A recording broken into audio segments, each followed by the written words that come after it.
What's up, geeks and gamers? It's Jeremy coming to you with another video, and today, this is something that so many people have been asking, demanding, wondering if this was ever going to happen. And I'll be honest, I wasn't sure if this was going to happen. I wasn't sure if I would get to this point, but you know, I've been doing a lot of thinking about this, and it's probably way overdue, but better late than never, I guess. The Force Awakens. Now, I've went out of my way to defend The Force Awakens. I've defended The Force Awakens for years. I loved The Force Awakens. I went and saw The Force Awakens like 6 times in theaters. I loved it. I was just so enthusiastic as a Star Wars fan prior to The Force Awakens. After The Force Awakens, I went down to Orlando to watch the Star Wars fireworks at Disney's Hollywood Studios the night before The Force Awakens. I got in line at 9 a.m. That Thursday and stood in line until, what was it, 6 or 8 p.m., I can't remember. It was an amazing experience, and I remember being so excited for Star Wars after that movie because I just felt that they were on the right track. And so many other Star Wars fans felt the same way. And for 2 years, waiting for The Last Jedi, I was extremely excited about what was going to happen next. And obviously, you know, I watched The Last Jedi and finally determined this movie sucks. I finally took my blinders off and, you know, accepted that the movie just wasn't good. And that was a hard decision for me. As a Star Wars fan, I didn't want to accept that. It was the same thing with Man of Steel when I saw Man of Steel. It took me multiple viewings for Man of Steel before I was willing to accept that Man of Steel just was not a good Superman movie, because it wasn't, and it's trash. With The Force Awakens, it really comes down to, it was fool's gold for me. Don't get me wrong. I don't sit there and I am not going to tell you I never loved it, because I did. I loved Kylo Ren. I thought Kylo Ren had so much potential. The questions around Rey and who she was so fascinating to me. I enjoyed Poe Dameron. I enjoyed BB-8. Snoke was a little underwhelming in that movie. Finn was fine. It was okay. I mean, I don't think Finn was the greatest character, but I saw potential in Finn. I saw a lot of potential all across the board, and I was still okay with it being what a lot of people say, a copy of A New Hope, which I don't fully agree with that. But I felt that there were reasons why that it felt similar to A New Hope. Starkiller Base, you know, I get it. I get the criticisms. One of my major problems with The Force Awakens at the time, and it always has been, was the Hosnian Prime situation where they just destroyed all of these planets. We had no connection to these planets. We don't know anything about the people on those planets. So why would we really have, you know, an investment of those planets being destroyed? Yada, yada, yada. We didn't even have a character that had any real connections to those planets. So that was just stupid to me. It made no sense. But bottom line, it doesn't matter. As a Star Wars fan, I loved The Force Awakens. I was very excited to see what would come next. Now, what we have learned, at least what I have learned and a lot of people have learned, is that The Force Awakens needed the sequel to be good to justify everything that was set up in The Force Awakens. The Force Awakens was dependent upon other films. Now, if you look at a situation with like Spider-Man 2, the Sam Raimi, Tobey Maguire Spider-Man 2 is still one of the all-time great comic book movies. And a lot of people hate Spider-Man 3, present party included, but Spider-Man 3 didn't affect the greatness of Spider-Man 2 because on its own, Spider-Man 2 still holds up. It didn't need the sequel to justify it. Whereas The Force Awakens needed the sequel to justify its greatness. You look at A New Hope. A New Hope didn't need Empire to be great for A New Hope to be great. A New Hope is a great film in its own right. And if it never had a sequel, A New Hope would be amazing.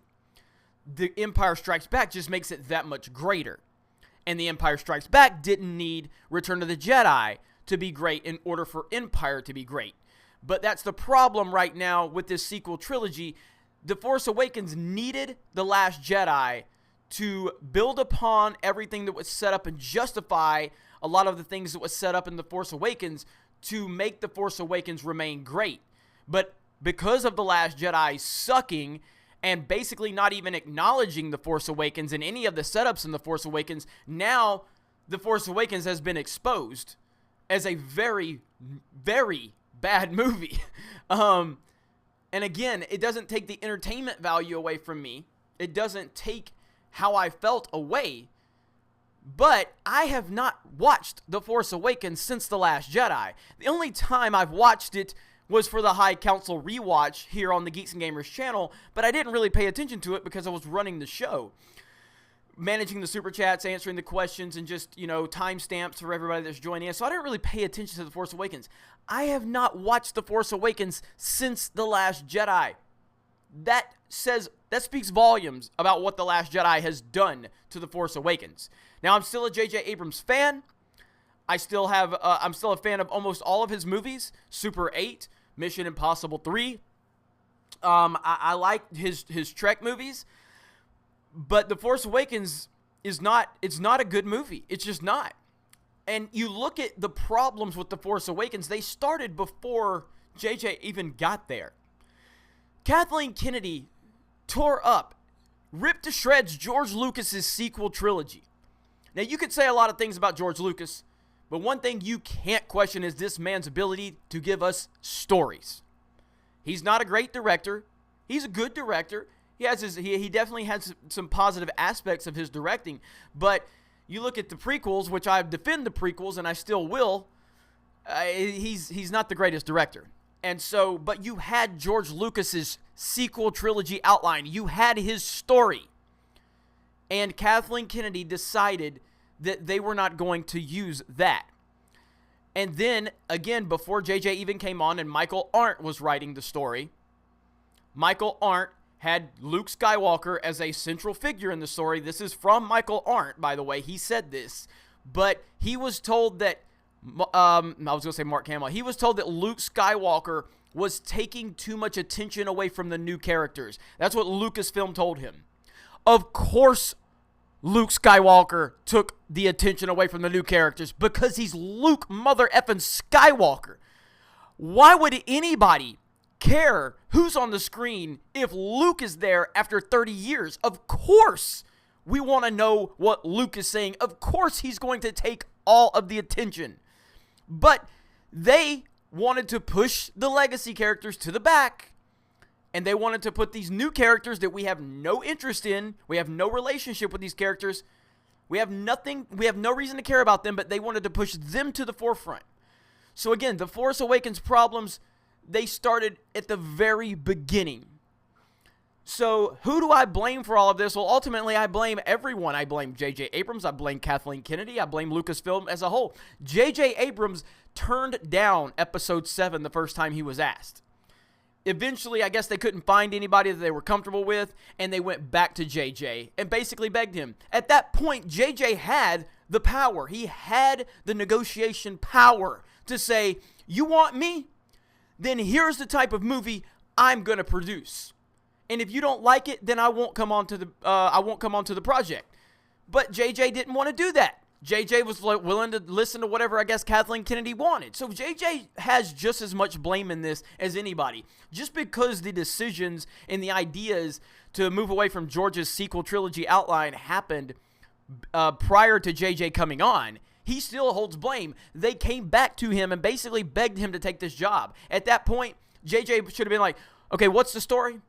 Okay, wait, what? Wait, I can't use, you're putting Luke on an island? Like, we're not going to focus on Luke and Han and Leia? Are you kidding me right now? You know? And Luke and Han and Leia never even appeared together. At all. Now, again, I justified that because I believed that they had a plan. I believed that they had a reason for that. I justified that. I trusted the creative process, and that was my mistake. So we didn't get Han, Luke, and Leia together after 30 years. We didn't get to see Luke Skywalker do anything productive. Han is dead. Carrie Fisher passed away. And it's all because of The Force Awakens. The Force Awakens is really where this all started. And me as a blind, naive Star Wars fan that was willing to support Disney because I'm a Disney fan, and I was their number one cheerleader when The Force Awakens, or when they bought Lucasfilm and then The Force Awakens was announced.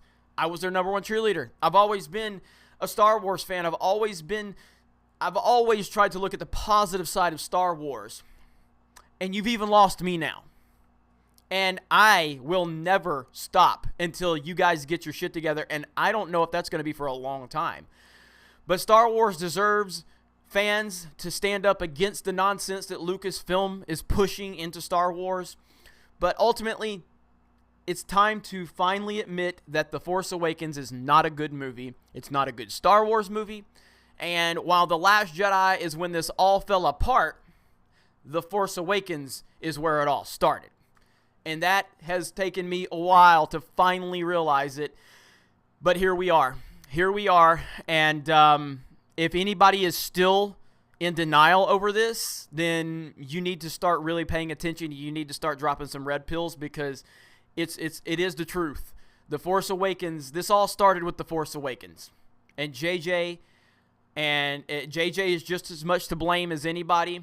And The Force Awakens shouldn't have needed the sequel to be good for it to remain good. But that's exactly what happened. The Force Awakens is irrelevant now. It means nothing. The Force Awakens is irrelevant. And The Last Jedi has exposed The Force Awakens. So there you go. Let me know your thoughts in the comments below. I know a lot of you have been asking if this day was ever going to come, and I never wanted to just do this just for the sake of doing it. When I was on Mauler's stream a few days ago, there were some things that I said during that, even during the stream and after the stream when we were talking, and I've said it in a few streams also about The Force Awakens, you know. And ultimately, again, it comes down to one thing. I have not watched that movie since, and I don't have any desire to ever watch it again. That speaks volumes right there. So, you guys have a great day. Thank you very much for checking out this video. Make sure you subscribe to Geeks and Gamers. Make sure you check out geeksandgamers.com. And I'll be at Star Wars Celebration next month, and I hope to see a lot of you there. Have a great day, and we will talk to you later.